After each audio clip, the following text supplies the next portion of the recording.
Hello and welcome back everybody to another World of Warcraft gold farming video. So in this video we're going to be farming the Universal Language Compensator, Filter and Repository.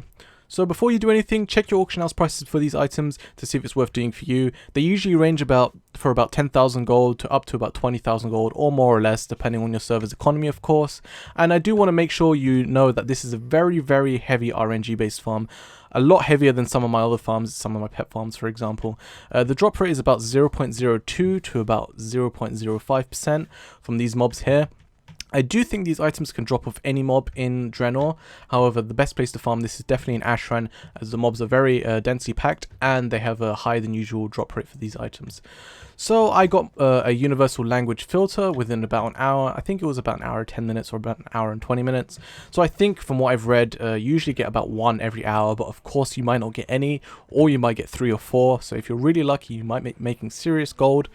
On my server, this sells for about 12,000 gold, nearly 13,000 gold. I have an add-on called the Undermined Journal add-on to see that, and I'll leave a link in the description for that if you want to get that as well.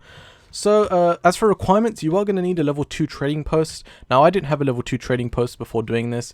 It's very easy to get as long as you have a free medium garrison space in your garrison. I can't remember what it's called, but it costs about, I think, 500 garrison resources per for the level 1 trading post, and then another 500 to upgrade it. So about 1,000 garrison resources, but it's very easy to get.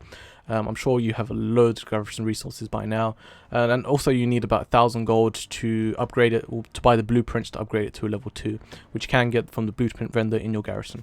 So once you got the level 2 trading post, it won't drop if you don't have it, so you will be wasting your time if you're just farming here without the level 2 trading post. You do want to bear that in mind. Also, these are level 100 mobs, so of course you do want to be level 100. The higher item level, the better. Some of these mobs can do a lot of damage to you, especially the Aracos up here somewhere. But I guess let's get into the root of this farm. So what I usually do is I either start on this side here with these Gorons, and there's a bunch of them here, so you can just pull them up together, and you can just AoE them down. It's very easy to kill these guys. These guys I think have a lower drop rate. The harder mobs, as you'd expect, will have a higher drop rate, and the easier mobs to kill will have a lower drop rate. So this cave is very good. It's a nice hotspot. I think there are about 2 or 3 hotspots in this farm, I would say. So this cave is very good. Just kill everything here. Also, I do want to mention that there are some buffs you can pick up. So there is a corpse here called the Leaping Gora, and if you get this, I'll get it in a sec here. It basically gives you a buff that allows you to have a chance of jumping like this, and this just makes things easier to get around, and if you're in trouble you can just jump around. And again, this is in Ashran, so you will be in a PvP zone and in a group. You will have to queue up to Ashran, which might take a while. It took me about 5 minutes to queue up to this. But I do want to bear that in mind, because if you are on a high populated server, either the Ashran queue will take way too long, and that might be frustrating, or you might get ganked a lot if you are on a high population server, especially on a PvP server. So as you can see, there are a horde here. I am on an RP server, so he might be attacking me now. She's not. So I am on an RP server, so there's not as many people engaging in PvP as usual. If you are on a heavily populated PvP server, you might have some trouble. It's not really a big issue. I only got ganked about, I think, twice within an hour and a bit that I farmed here, which isn't too big of a deal. There is another hotspot in here which I definitely recommend going into. There is usually a bunch of mobs in here, as you can see, and I can just kill these mobs to show you. They're very easy to kill. They only have 117k health or whatever. I just go in here and I kill everything. It's very quick, and I am in protection spec, so I do have a lot of survivability.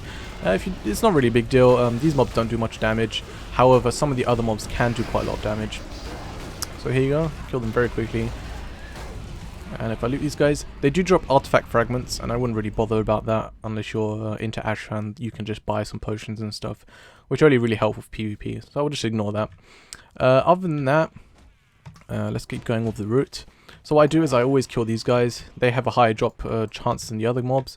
I pull these guys here, all these ones around in the... Oh, I took a jump there. Pull these guys here around this lake, and I kill them.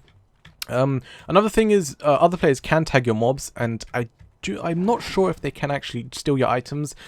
Some people say they can, some people say they can't. I'm not too sure about that. I don't think they can, but I would recommend just killing these guys as fast as you can. Also, there are these chests, but there's no point picking them up as they don't really contain anything. So, as you can see, I just pulled a bunch of mobs here, and I can kill them now. But I'm just going to leave these guys here.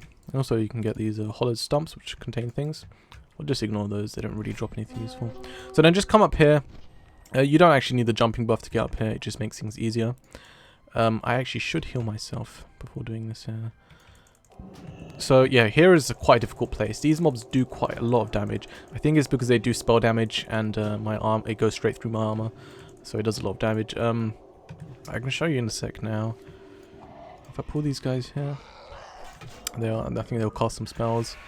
Or put, oh, okay. Increased damage taken by 50%. Okay, so that's why they do a lot of damage. They put a debuff on you. What I just recommend doing is just pulling less if you have trouble. Oh crap, I might actually die here. That's not good. Yeah, so I just pull all of these guys, but be careful about these guys, especially if you're not on a protection spec or a tank spec, of course, or if you're a very squishy class. So, oops, let me just heal up. Actually, it doesn't really matter. They're actually chasing me. So let me just use lay on hands. Other than that, you can... Oh, there are a few mobs here. I don't think these guys drop it. I would ignore this northern part here. There's not many mobs here, so if you're Horde, you just come down here instead of going from this way. Yeah, other than that, there are these buffs that you can pick up all across the island. There is one very important buff that you should pick up called the Songflower. So there's one here.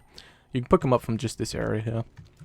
If I open this, it gives me a Songflower, and this basically increases all my stats by 15%, and it persists through death, and it lasts for 60 minutes, which is very useful. There is another buff you can pick up, which I really recommend picking up, called the Star Root, which you can pick up in that den that I showed you before with those mobs, well, those little tiny mobs. I can't remember what they're called, but pick that up. It's basically you can use it on cooldown, and it just gives you like a 40% damage reduction. There are also a bunch of rare mobs around here which you can kill. I wouldn't really recommend bothering with that unless you have like people around that are willing to help, because they do a lot of damage, but they can give you a few buffs that can be useful, but they're mostly PvP buffs, so just ignore those, to be honest. These mobs usually have about 8 to 10 minute respawn timer, so what I do recommend doing is, if I can get a few jumps here, we're off. What I do recommend doing is coming to this pit, killing these mobs, and then setting a timer, which I was doing before. So how do you set a timer? Here you go. Set a stopwatch, and then just every 8 to 10 minutes, mainly 10 minutes, just come back here and kill them again. They should be back up, and it just prevents other people from stealing your mobs, which makes things more efficient, I guess. So I guess that's the end of this part. Let's get into a gold breakdown. There's not really a gold breakdown since I already got one item, and that's probably what you would expect within an hour.